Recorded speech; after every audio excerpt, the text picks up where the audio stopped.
I was raised in a very Christian home. I went to college, and at that point I kind of just threw everything out the window in regards to what I believed in and everything in relation to my faith.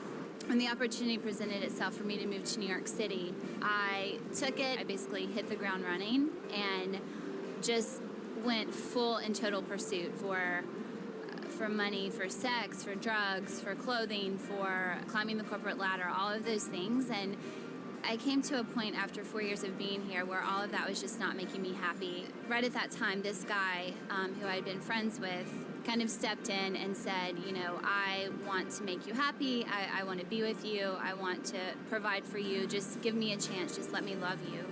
It was exactly what I had dreamt about. I felt like I was straight out of Sex and the City, and he was Mr. Big. We traveled around the world. He was extremely wealthy. He came from a very well-off family. I realized that we were headed towards marriage. It was something that we were planning for.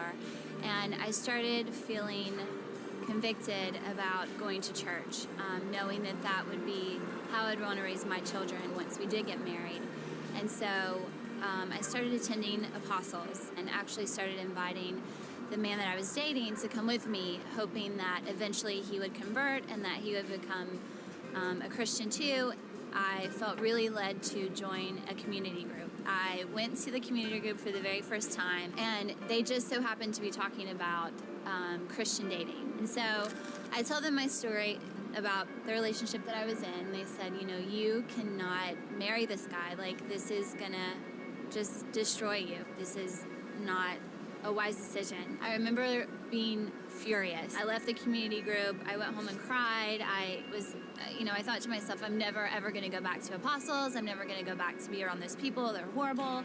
And by the grace of God, something made me go back. I was receiving support from the women in my church and was kind of reaching out to them, but was still just not letting go of this relationship. I just couldn't, because it was my everything. And I was walking down Madison Avenue to my office. I just felt God's presence, and I felt him say, Jessica, I am what you're looking for. I am it. Like, let me take care of you. Let me love you. I went home and I just cried, and I was sobbing. I was just crying out to God and just asking for forgiveness for my rebellion. I ended up ending the relationship. It was definitely the hardest thing that I've ever done in my entire life. Everyone within the church have not left my side. They have been there to support me and to, be there with me through the tears, through the anger, through working everything, all of that out. In the past year and a half since I've ended that relationship and truly just given myself over to God, I have over probably 50 wonderful, beautiful, amazing girlfriends who are my sisters in Christ, and that has just been beautiful and amazing. I was lucky enough to lead a women's book group and was able to lead 12 women in that and just truly kind of mentor them through dating and issues with men and security and in their jobs and their lives and their families. And to be able to take my personal experiences with that and to truly see how it has changed me from the inside out and to proclaim that gift to other people so that they too are led to Christ and that they too can go out into the world and share in that and proclaim his glory is